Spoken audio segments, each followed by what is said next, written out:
Hi friends, welcome back to my channel Manvita ಅಡುಗೆ ಮನೆಗೆ ಎಲ್ರಿಗೂ ಸ್ವಾಗತ. ಇವತ್ತಿನ ನನ್ನ ರೆಸಿಪಿ ಆಲೂ ಫ್ರೈ. ಚಪಾತಿ, ರೋಟಿ, ಪರೋಟ ಎಲ್ಲದರ ಜೊತೆನೂ ಬೆಸ್ಟ್ ಕಾಂಬಿನೇಷನ್ ಅಂತಲೇ ಹೇಳ್ಬೋದು. ತುಂಬಾ ರುಚಿಯಾಗಿರುತ್ತೆ, ಹಾಗೆ ಮಾಡೋದನ್ನು ಬಹಳ ಸುಲಭ. ನನ್ನ ಚಾನಲ್ನ ನೀವಿನ್ನೂ ಸಬ್ಸ್ಕ್ರೈಬ್ ಮಾಡ್ಕೊಂಡಿಲ್ಲ ಅಂದರೆ ದಯವಿಟ್ಟು ಸಬ್ಸ್ಕ್ರೈಬ್ ಮಾಡ್ಕೊಳ್ಳಿ. ಬನ್ನಿ ಇವಾಗ ಆಲೂ ಫ್ರೈನ ಹೇಗೆ ಮಾಡೋದು ಅಂತ ನೋಡೋಣ. ನಾನಿಲ್ಲಿ ಅರ್ಧ ಕೆಜಿ ಚಿಕ್ಕ ಸೈಜಲ್ಲಿರುವಂತಹ ಆಲೂಗೆಡ್ಡೆನ ತೊಗೊಂಡಿದ್ದೀನಿ. ಬೇಬಿ ಪಟೋಟಾ ಅಂತಲೂ ಅಂತಾರೆ ಇದನ್ನು.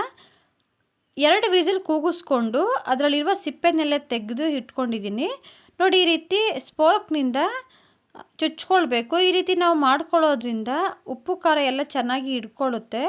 ನಾವು ಹಾಗೇ ಹಾಕ್ಕೊಬಿಟ್ರೆ ಒಳಗಡೆ ಎಲ್ಲ ಹಸಿ ಹಾಗೇ ಇರುತ್ತೆ, ತಿನ್ನುವಾಗ ಟೇಸ್ಟ್ ಬರೋದಿಲ್ಲ. ಅದಕ್ಕೋಸ್ಕರ ಈ ರೀತಿ ಬೆಂದ ನಂತರ ಸ್ಪೋರ್ಕಿಂದ ಈ ರೀತಿ ಚುಚ್ಚಿ ಇಟ್ಕೊಳ್ಬೇಕು. ಆಲೂಗೆಡ್ಡೆನ ತುಂಬ ಬೇಯಿಸೋದೇನು ಬೇಡ, 2 ವಿಸಿಲ್ ಮಾಡಿಕೊಂಡ್ರೆ ಸಾಕು. ತುಂಬ ಜಾಸ್ತಿ ಬೇಯಿಸ್ಕೊಬಿಟ್ರೆ ನುಣ್ಣಗಾಗ್ಬಿಡುತ್ತೆ ಫ್ರೈ ಮಾಡುವಾಗ. ನೋಡಿ, ಇದೇ ರೀತಿ ಎಲ್ಲ ಆಲೂಗೆಡ್ಡೆನೂ ಮಾಡಿ ಇಟ್ಕೊಂಡಿದ್ದೀನಿ. ಹಾಗೆ ಒಂದು ಬಾಣಲೆಗೆ 3 ಟೇಬಲ್ ಸ್ಪೂನ್ ಎಣ್ಣೆನ ಹಾಕ್ಕೊಂಡಿದ್ದೀನಿ. ಎಣ್ಣೆ ಸ್ವಲ್ಪ ಬಿಸಿಯಾದ ನಂತರ ಆಲೂಗೆಡ್ಡೆನ ಹಾಕ್ಕೊಂಡು 1 ನಿಮಿಷ ಫ್ರೈ ಮಾಡ್ಕೊಳ್ತಾ ಇದ್ದೀನಿ. ಅದು ಸ್ವಲ್ಪ ಕಲರ್ ಚೇಂಜ್ ಆಗೋ ತನಕ 1 ನಿಮಿಷ ಫ್ರೈ ಮಾಡಿಕೊಂಡ್ರೆ ಸಾಕು. ನಾವು ಬೇಯಿಸಿಟ್ಕೊಂಡಿರೋದ್ರಿಂದ ತುಂಬ ಫ್ರೈ ಮಾಡೋ ಅವಶ್ಯಕತೆ ಇರೋದಿಲ್ಲ. ನೀವು ಬೇಯಿಸದೆ ಹಾಗೇ ಕಟ್ ಮಾಡಿ ಕೂಡ ಹಾಕ್ಕೊಂಡು ಮಾಡ್ಕೊಳ್ಬೋದು. ಈ ರೀತಿ ಬೇಯಿಸೋದ್ರಿಂದ ತುಂಬ ಬೇಗನೆ ಆಗುತ್ತೆ. ನೋಡಿ, ಇಷ್ಟು ಫ್ರೈ ಆದರೆ ಸಾಕು. ಇದನ್ನ ತೆಗೆದು ಒಂದು ಪ್ಲೇಟ್ಗೆ ಹಾಕ್ಕೊಂಡು ಅದೇ ಬಾಣಲೆಗೆ 1 ಇಂಚು ಚಕ್ಕೆ, 3 ಲವಂಗ, 2 ಏಲಕ್ಕಿ, 1 ಚಕ್ರ ಮೊಗ್ಗು, ಅರ್ಧ ಟೀ ಸ್ಪೂನು ಸೋಂಪು, 1 ಪಲಾವ್ ಎಲೆನ ಹಾಕ್ಕೊಂಡಿದ್ದೀನಿ. ಹಾಗೆ 3 ಮೀಡಿಯಮ್ ಗಾತ್ರದಷ್ಟು ಈರುಳ್ಳಿನ ಸ್ಲೈಸಾಗಿ ಕಟ್ ಮಾಡಿ ಹಾಕ್ಕೊಂಡಿದ್ದೀನಿ.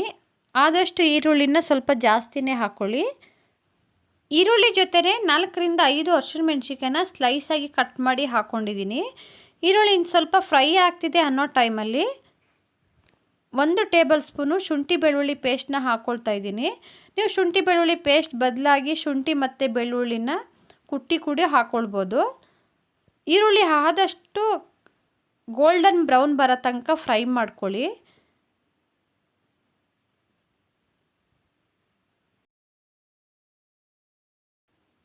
ಎರಡು ಟೊಮೊಟೊನ ಸಣ್ಣದಾಗಿ ಹೆಚ್ಚಿ ಹಾಕ್ಕೊಂಡಿದ್ದೀನಿ.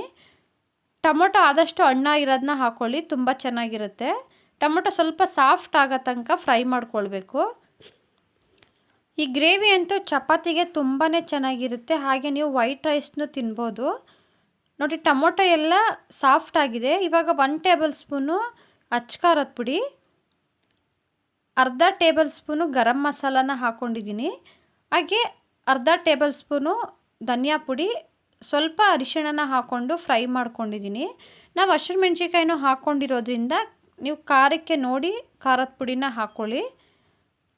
ಸ್ಪೈಸಸ್ನ ಸೇರಿಸಿದ ನಂತರ 1 ನಿಮಿಷ ಫ್ರೈ ಮಾಡಿಕೊಂಡು ಆ ನಂತರ ಫ್ರೈ ಮಾಡಿ ಇಟ್ಕೊಂಡಿರುವಂತಹ ಆಲೂಗೆಡ್ಡೆನ ಹಾಕ್ಕೊಳ್ತಾ ಇದ್ದೀನಿ. ಆಲೂಗೆಡ್ಡೆನ ಸೇರಿಸಿದ ನಂತರ 1 ನಿಮಿಷ ಮೀಡಿಯಮ್ ಫ್ಲೇಮಲ್ಲಿ ಇಟ್ಕೊಂಡೆ ಈ ರೀತಿ ಮಿಕ್ಸ್ ಮಾಡ್ಕೊಳ್ತಾನೆ ಫ್ರೈ ಮಾಡ್ಕೊಳ್ಬೇಕು.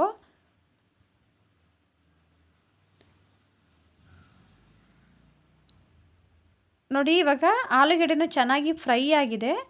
1 ಕಪ್ಪಷ್ಟು ನೀರನ್ನ ಸೇರಿಸ್ಕೊಳ್ತಾ ಇದ್ದೀನಿ. ನೀವು ಗ್ರೇವಿ ಕನ್ಸಿಸ್ಟೆನ್ಸಿ ನೋಡಿ ನೀರನ್ನ ಹಾಕ್ಕೊಳ್ಳಿ. ಇವಾಗ ರುಚಿಗೆ ತಕ್ಕಷ್ಟು ಉಪ್ಪನ್ನ ಹಾಕ್ಕೊಂಡು ಕುದಿಸ್ಕೊಳ್ತಾ ಇದ್ದೀನಿ.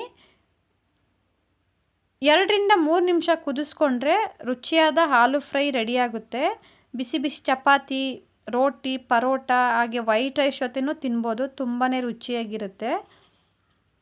ಗ್ರೇವಿ ಎಲ್ಲ ಚೆನ್ನಾಗಿ ಕುದಿ ಬಂದು ಎಣ್ಣೆ ಬಿಟ್ಕೊಳ್ತಾ ಇದೆ ಅನ್ನೋ ಟೈಮಲ್ಲಿ ಸ್ವಲ್ಪ ಕೊತ್ತಂಬರಿ ಸೊಪ್ಪನ್ನ ಸೇರಿಸ್ಕೊಂಡು ಫ್ಲೇಮ್ನ ಆಫ್ ಮಾಡ್ಕೊಂಡಿದ್ದೀನಿ.